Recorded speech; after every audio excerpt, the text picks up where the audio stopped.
What if I told you that 125,000 years before your grandmother's soup recipe, a group of Neanderthals was running an actual factory, and its only product was fat? What if the world's first tube of glue wasn't invented in a lab, but distilled underground, in secret, by a species we still call primitive?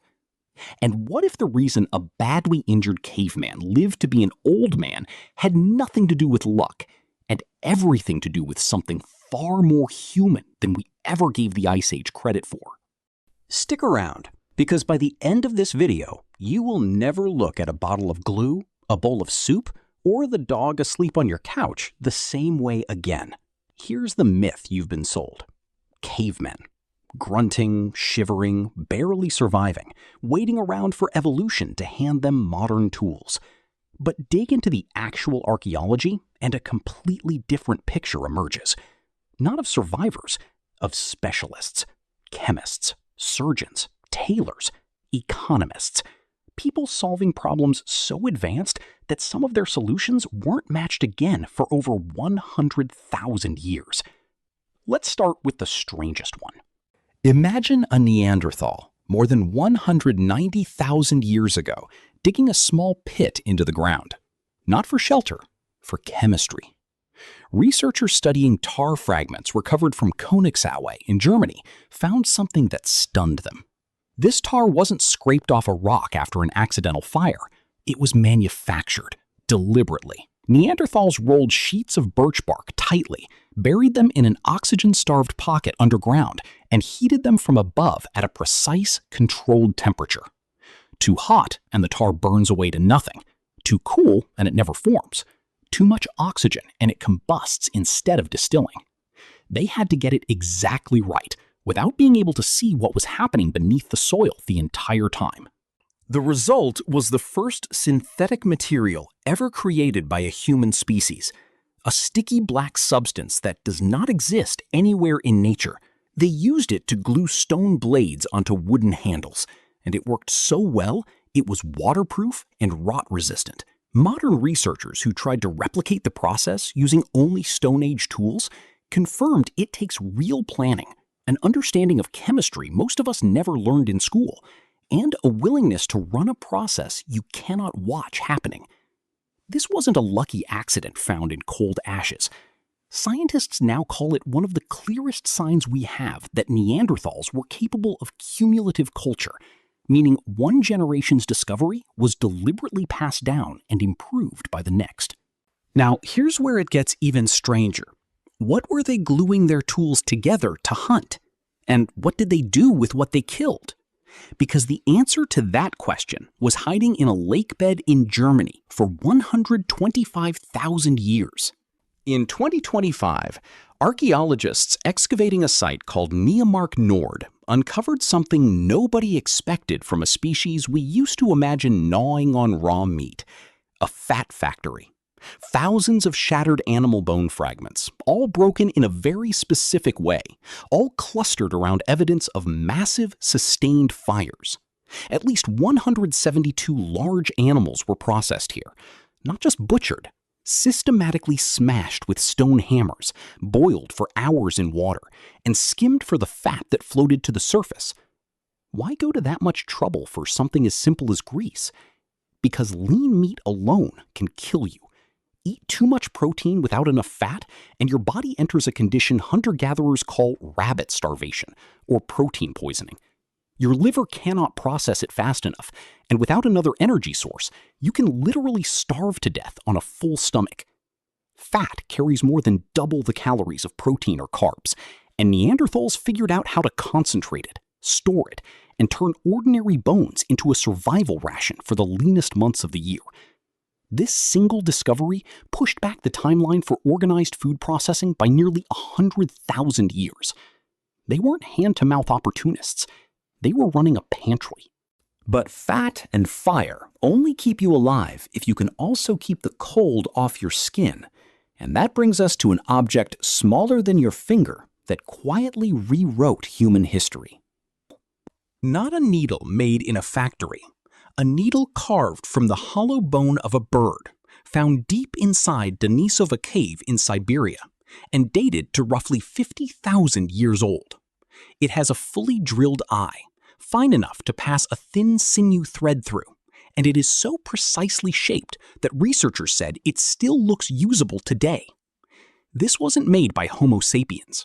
It was made by Denisovans, one of at least 3 human species who lived in that same cave at different points in time. Similar needles turn up across the Eurasian steppe wherever temperatures dropped hardest, because loose animal hides draped over your shoulders will not keep you alive at -40 degrees. You need fitted, layered, wind-sealed clothing, stitched tight at every seam. Just this year, archaeologists in an Oregon cave uncovered sewn hide fragments, cordage, and needles dating back roughly 12,000 years. Proof that on opposite sides of the planet, completely disconnected populations of Ice Age humans arrived at the exact same solution. Tailoring, not draping, tailoring. The same skill your winter coat depends on today was being perfected with bird bone and sinew tens of thousands of years before the sewing machine. And researchers now believe it wasn't purely functional either. The beadwork and decoration found alongside these needles suggests clothing was already becoming a form of identity, a way of saying who you were before you ever opened your mouth. Here's what should really stop you, though. All of that technology, the glue, the fat, the needles, none of it explains how a completely disabled man survived into old age on the Ice Age steppe. And yet, one did. His name, given by the archaeologists who found him, was Shanidar I. He lived in what is now Iraqi Kurdistan, and his skeleton reads like a list of injuries that should have killed him decades earlier. A crushing blow to the skull that likely left him blind in one eye. A shattered right arm, amputated or withered away so completely that scientists consider it one of the earliest known cases of survived surgery in the human fossil record. 2 broken legs that healed badly enough to leave him with a severe, permanent limp. And, discovered decades after his skeleton was first studied, bony growths in both ear canals that would have left him profoundly deaf. He could not hunt. He could not hear predators approaching. He could barely walk. And he lived to be somewhere between 35 and 45 years old, elderly by Ice Age standards. The only way that happens is if other people fed him, protected him, and kept him inside the group long after he stopped being able to contribute physically. This is a Neanderthal, a species we spent a century describing as brutish and simple, demonstrating something we usually reserve for the word civilization. They didn't just survive the Ice Age. They decided who was still worth keeping alive when survival was hard. And the answer was everyone.